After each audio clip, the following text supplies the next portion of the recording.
मोटरसायकलला Tata Nexon कारनं पाठीमागून जोराची धडक मारली आणि गडमुडशिंगी इथल्या 62 वर्षांचे तानाजी बापू दांगट गंभीर जखमी झाले।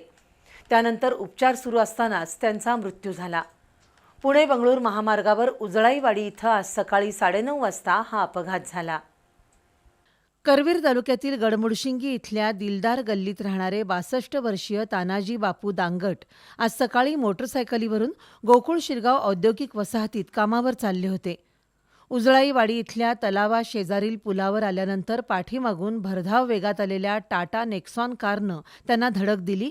त्यामुळे दांगट मोटरसायकलीवरून उडून रस्त्यावर आपटले। त्यामध्ये दांगट यांच्या डोक्याला गंभीर दुखापत झाली।